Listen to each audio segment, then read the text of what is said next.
नमस्ते दोस्तों। आज पता है हम क्या करने वाले हैं? हम सीखेंगे कोडिंग का जादू, और वो भी स्क्रैच के साथ। ये ना एक बहुत ही मजेदार, एक जादुई सफर होने वाला है। हम देखेंगे कि कैसे हम कंप्यूटर को अपनी बात मनवा सकते हैं और उससे कमाल की चीजें करवा सकते हैं। तो क्या सब तैयार हैं अपना खुद का मैजिक शो बनाने के लिए? जरा सोचिए, आप होंगे जादूगर और सिर्फ कुछ क्लिक्स से आप अपने कैरेक्टर्स को नचा सकते हैं, उनसे बातें करवा सकते हैं और पता नहीं क्या क्या। तो चलो देर किस बात की, शुरू करते हैं। और ये देखिए, मिलिए हमारे शो के स्टार से। ये है हमारा जादूगर स्क्रैच कैट। ये ना कुछ बहुत ही कमाल के मैजिक ट्रिक्स सीखने के लिए एकदम तैयार है, पर इससे हमारी मदद चाहिए। तो चलो हम सब मिलकर इसे कुछ जबरदस्त ट्रिक्स सिखाते हैं ताकि इसका मैजिक शो सुपरहिट हो जाए। ठीक है, तो सबसे पहली चीज, किसी भी जादूगर को अपना जादू दिखाने के लिए क्या चाहिए होता है? बिल्कुल सही, एक शानदार स्टेज। तो चलो सबसे पहले अपने जादूगर के लिए एक बढ़िया सा मंच तैयार करते हैं और उसे सिखाते हैं कि स्टेज पर इधर से उधर कैसे जाना है। और ये रहा हमारा स्टेज। अब देखो, जैसे हमारे घर का एक एड्रेस होता है ना, बिल्कुल वैसे ही इस स्टेज पर हर एक जगह का अपना एक एड्रेस होता है। इसी को हम कहते हैं कोऑर्डिनेट्स। आप स्क्रीन पर एक्स और वाई देख पा रहे हैं? यही तो वो एड्रेस है जो हमारे जादूगर को बताएगा कि उसे कहाँ खड़ा होना है। तो ये कोऑर्डिनेट्स होते क्या हैं? बहुत आसान है, ये बस दो नंबर हैं, एक एक्स और एक वाई। एक्स हमें बताता है कि राइट में जाना है या लेफ्ट में और कितना, और वाई बताता है कि ऊपर जाना है या नीचे और कितना। बस इन दो नंबर से हमें स्क्रीन पर किसी भी चीज की एकदम एग्जैक्ट पोजीशन पता चल जाती है। चलो अब पहली ट्रिक सीखते हैं, टेलीपोर्टेशन, जादू से गायब होना। देखो, जब एक्स और वाई दोनों 0 होते हैं ना, तो हमारी बिल्ली स्टेज के एकदम सेंटर में होती है।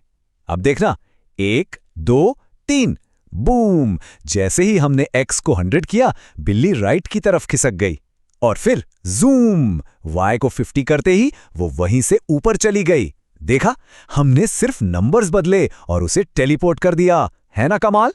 बहुत बढ़िया, हमारा जादूगर अब स्टेज पर घूमना तो सीख गया है।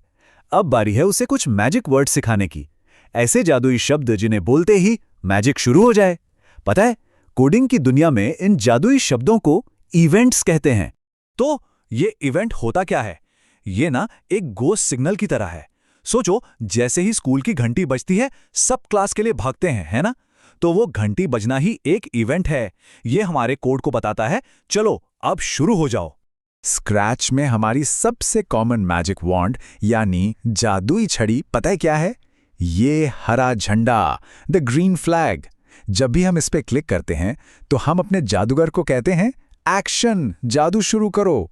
ये हमारे शो को स्टार्ट करने का सिग्नल है। लेकिन सोचो, सिर्फ गो सिग्नल से क्या होगा? कुछ भी नहीं। इवेंट ब्लॉक तो बस कहता है शुरू हो जाओ, लेकिन क्या करना है ये हमें दूसरे ब्लॉक्स बताते हैं, जैसे कि लुक्स ब्लॉक। एक कहता है कब और दूसरा कहता है क्या। जैसे हरी झंडी पर क्लिक होने पर नमस्ते कहो। देखा, एक के बिना दूसरा अधूरा है। अब यहां देखो, हमने व्हेन ग्रीन फ्लैग क्लिक्ड वाले इवेंट ब्लॉक को से हेलो वाले लुक्स ब्लॉक से जोड़ दिया है, जैसे पजल के टुकड़े जोड़ते हैं। अब जैसे ही हम ग्रीन फ्लैग पर क्लिक करेंगे, आब्राकाडाब्रा, हमारी बिल्ली ने कहा हेलो। अरे वाह, हमने कर दिखाया। ये था हमारा पहला मैजिक ट्रिक। बहुत अच्छे, शानदार। चलो अब एक और भी कमाल की ट्रिक सीखते हैं। क्या हो अगर हमारी बिल्ली ऑडियंस से बात कर सके? चलो उसे एक ऐसी ट्रिक सिखाते हैं जिससे वो लोगों का मन पढ़ सके, माइंड रीडिंग। और इस माइंड रीडिंग वाले जादू के लिए हमें चाहिए सेंसिंग ब्लॉक्स की पावर। सेंसिंग का मतलब होता है महसूस करना, फील करना। ये ब्लॉक्स हमारे जादूगर को सुपर पावर देते हैं, जिससे वो हमारी बातें सुन सकता है और हमसे सवाल पूछ सकता है। ये देखो, ये वाला मैजिक ब्लॉक, इसका नाम है आस्क एंड वेट, मतलब पूछो और इंतजार करो। जब हम इसे यूज करते हैं तो हमारी बिल्ली स्क्रीन पर एक सवाल पूछती है, जैसे व्हाट्स योर नेम, और फिर वो हमारे जवाब का इंतजार करती है, बिल्कुल एक असली जादूगर की तरह। देखो देखो, स्क्रीन पर एक बॉक्स आ गया है। अब जादूगर हमसे कुछ पूछ रहा है। जरा सोचो, अगर ये हमसे हमारा नाम पूछता तो इस बॉक्स में क्या टाइप करते? यही तो है सेंसिंग का कमाल। ये हमारे शो को इंटरैक्टिव बना देता है। वाह, अब हमें अलग अलग मैजिक ट्रिक्स करने आते हैं। लेकिन अब हम बनेंगे शो के डायरेक्टर। अब हम सीखेंगे कि पूरे शो को शुरू से लेकर आखिर तक एक डायरेक्टर की तरह कैसे कंट्रोल करना है। और इसके लिए हम इस्तेमाल करेंगे कंट्रोल ब्लॉक्स का। ये ब्लॉक्स हमारे स्प्राइट के बॉस हैं। यही तय करते हैं कि कौन सा काम कब होगा, कितनी बार होगा और कब रुकेगा।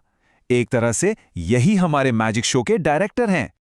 और ये हैं हमारे डायरेक्टर के सबसे खास कमांड्स। रिपीट से हम किसी ट्रिक को जितनी बार चाहें दोहरा सकते हैं। फॉरएवर, इससे तो ट्रिक हमेशा हमेशा चलती रहेगी। इफ देन का मतलब है अगर ऐसा हो तो वैसा करना, और स्टॉप ऑल का मतलब तो सिंपल है, द शो इज ओवर, बस सब कुछ रोक दो।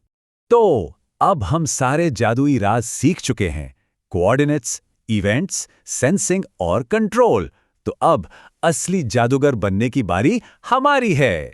चलो एक बार जल्दी से अपनी नई नई मैजिकल पावर्स को याद कर लेते हैं। हमारे पास है कोऑर्डिनेट्स की पावर, जिससे हम अपने कैरेक्टर को कहीं भी रख सकते हैं। हमारे पास है इवेंट्स की पावर, जिससे हम एक्शन को स्टार्ट कर सकते हैं। सेंसिंग की पावर से हम ऑडियंस से इंटरैक्ट कर सकते हैं, और कंट्रोल की पावर से हम पूरे शो के डायरेक्टर बन सकते हैं। चलो अब एक छोटा सा मैजिक क्विज हो जाए। पहला सवाल, स्क्रैच में जब कोई स्प्राइट आता है तो उसकी डिफॉल्ट यानी शुरू की पोजीशन क्या होती है? सोचो सोचो, क्या लगता है? और सही जवाब है बी, x = 0, y = 0, यानी स्टेज के एकदम सेंटर में। शाबाश। ओके, अगला सवाल। कौन से ब्लॉक्स स्प्राइट के एक्शन को कंट्रोल करते हैं? मतलब हमारे शो का डायरेक्टर कौन है? इवेंट्स, लुक्स या फिर कंट्रोल? और सही जवाब है सी, कंट्रोल ब्लॉक्स। याद है ना, यही तो शो के असली डायरेक्टर हैं। और अब ये रहा पहला मैजिक चैलेंज। हमें एक तितली को स्टेज के एक कोने से उड़ाकर दूसरे कोने तक ले जाना है, और जब वो वहां पहुंच जाए तो उसे हमारा नाम पूछना है। क्या ये हम कर सकते हैं?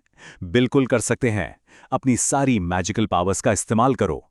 एक बात हमेशा याद रखना, हमारे जादू की सिर्फ एक ही लिमिट है, और वो है हमारी इमेजिनेशन। आज हमने कोडिंग का जो जादू सीखा है ना, ये तो बस एक शुरुआत है। इससे हम अपनी गेम्स, अपनी कहानियां, अपने एनिमेशन कुछ भी बना सकते हैं। तो अब जाओ और अपनी इमेजिनेशन से कुछ नया और कमाल का बनाओ। Subscribe the channel for computer classes.